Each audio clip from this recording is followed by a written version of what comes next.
एक नगर में एक धर्मात्मा राजा राज्य करता था। उसके दान धर्म की परवाह कभी रुकती नहीं थी। वो हर समय दान धर्म करने में लगा रहता था। एक दिन उसके नगर में एक साधु आया। उसने राजा से कहा, राजन, मैंने सुना है कि आप बहुत दान धर्म करते हैं। आपके द्वार से कोई खाली नहीं लौटता, तो क्या हम जो मांगेंगे वो आप दे सकते हैं? तब राजा ने कहा कि बोलिए संत, आपको क्या चाहिए? तब उस साधु ने कहा कि या तो आप मुझे 12 वर्ष के लिए अपना राजपाट दे दीजिए या फिर अपना धर्म। राजा यह बात सुनकर बहुत चिंता में पड़ गया, किंतु उसने बहुत सोच विचार करके साधु से कहा कि नहीं महाराज, आप यह राजपाट संभालें, धर्म को मैं नहीं छोड़ सकता। राजा ने अपना राजपाट उस साधु को देकर वहाँ से अकेले खाली हाथ निकल पड़ा। वह अपने साथ राजमहल से कुछ भी नहीं ले गया। चलते चलते उसे रास्ते में एक कुआं मिला। वह स्थान बहुत ही रम्य था। राजन वहीं पर विश्राम करने लगे। इधर उधर नज़र घुमाने पर राजा की नज़र एक घोड़े पर पड़ी। उसके पास ही एक स्त्री बैठकर रो रही थी। राजा ने उससे रोने का कारण पूछा। उस स्त्री ने कहा कि महाराज, मैं भी एक राजकुमारी हूँ। मेरे पिता और भाई को शत्रुओं ने युद्ध में मार दिया है। मैं कैसे भी करके जान बचाकर यहाँ आई हूँ। उस स्त्री ने कहा कि राजन, अब आप ही मेरे आश्रयदाता हैं, आप मेरे सहायता कीजिए। तो राजा ने कहा, ठीक है, तुम इस घोड़े पर बैठ जाओ और चलो। तब उस स्त्री ने कहा कि नहीं राजन, आपके रहते मैं भला घोड़े पर बैठकर कैसे चल सकती हूँ। तब उस घोड़े पर राजा ही बैठ गया और चलते चलते वे दोनों एक दूसरे राजा के राज्य में पहुँचा।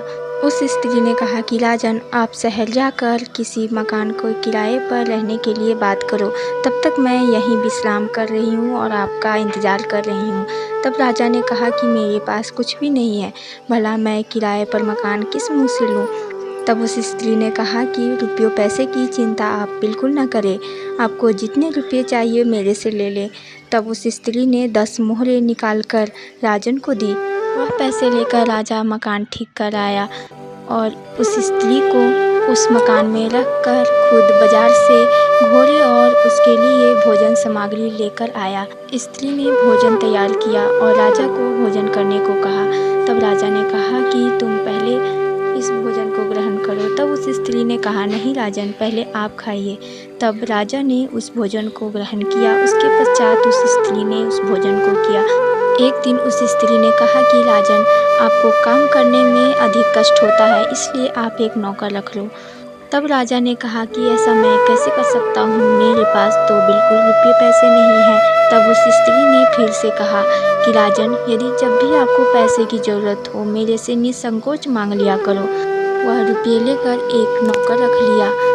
उसके बाद उस स्त्री ने कहा कि यदि आपको मन बहलाने की ज़रूरत है तो यहाँ के राज दरबार में चले जाया करो। राजा ऐसा ही करता। रोज़ दिन वो उस राज दरबार में चला जाता। वहाँ के राजा को यह लगता कि यह मेरे किसी मंत्री के रिश्तेदार है, इसलिए वह उससे कुछ नहीं पूछता। और इधर मंत्री लोग भी उसकी आकृति राजाओं से मिलती जुलती देखकर उसे लगता कि यह राज संबंधी होगा, इसलिए उसे कुछ नहीं बोलते। कुछ समय ऐसे ही बीत गया। एक दिन वहाँ के राजा और मंत्री ने इसके बारे में आपस में बातचीत की। तब पता चला कि यह तो किसी का संबंधी नहीं है। यह जानकर उसे बहुत ही कौतूहल हुआ। तब अगले दिन राजा ने उसकी परिचय मांगी। तब उसने अपनी सारी बात बता दी। उसकी धर्मपरायणता देखकर राजा बहुत प्रसन्न हुआ और उसका बहुत अच्छे से स्वागत किया। वहाँ के राजा ने उसको अपना मुकुट पहना दिया और उसकी पगड़ी खुद पहन ली और दोनों मित्रता की प्रतिज्ञा की। अगले दिन वहाँ के राजा ने उसे पुनः कचहरी में आने को कहा। घर आकर उसने सारी बातें उस स्त्री को बताई। उस स्त्री ने कहा कि आप भी नगर के लोगों को इसकी सूचना दे दीजिए। अगले दिन जब वह कचहरी गया, तब उसने वहाँ उपस्थित मंत्री परिषद एवं नगर के सभी लोगों को भोज के लिए आमंत्रित किया। यह सब सुनकर वहाँ के राजा भौचक्का रह गया। उसने सोचा कि कहीं भांग वांग तो नहीं पी ली, भोज वो भी पूरा नगर को।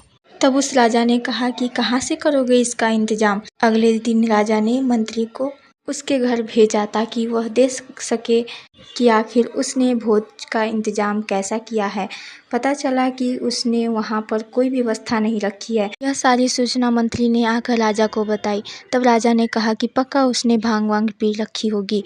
और इधर यह उस स्त्री से कहा कि तुमने मेरी बहुत फजीहत करा दी। तब उस स्त्री ने कहा कि यदि आपको धैर्य नहीं है तो आप उस बगीचे में जाकर देखिए जहाँ से आप मुझे लेकर आए थे।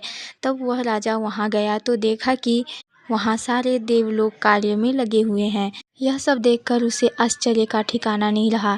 प्रातःकाल वह राजा और मंत्रियों सहित संपूर्ण नगर को भोजन कराया। यह सब देखकर उस नगर के राजा ने उसकी बहुत प्रशंसा की। भोजन उपरांत वहाँ उपस्थित सारे देववर्ग अंतर्ध्यान हो गए। उसके पश्चात उस स्त्री ने कहा कि राजन, आपने उस साधु को कितने दिनों के लिए राजपाट दिया था, जरा देखो तो सही। तब देखा तो पता चला कि उसका समय पूरा हो गया था। तब उस स्त्री ने कहा कि अब आप अपने राज्य जाइए और अपना राजपाट संभालिए। तब राजा ने कहा कि देवी, मैं तुम्हें छोड़कर एक कदम भी नहीं जा सकता। तब उस स्त्री ने कहा कि राजन, आप मुझे क्या समझ रहे हो? मैं आपकी स्त्री नहीं हूँ, मैं तो तुम्हारा धर्म हूँ। जब तुमने मुझे नहीं छोड़ा तो मैंने भी तुम्हें नहीं छोड़ा और तुम्हारी स्त्री बनकर तुम्हारे साथ रही और तुम्हें किसी प्रकार का दुख होने नहीं दिया। परंतु अब तुम्हारी जैसी इच्छा। कहानी का निष्कर्ष: धर्म के प्रति निष्ठा ही जीवन का वास्तविक सफलता एवं सुख का मार्ग है। धर्म का पालन करने वाला व्यक्ति चाहे किसी भी परिस्थिति में क्यों न हो, वह कभी पराजित नहीं होता। वह न केवल भौतिक सफलता प्राप्त करता है बल्कि जीवन की गहराई एवं सत्य को भी समझता है। धर्म के बिना जीवन अधूरा एवं अराजक हो सकता है, परंतु धर्म के साथ व्यक्ति हर चुनौती को पार कर सकता है।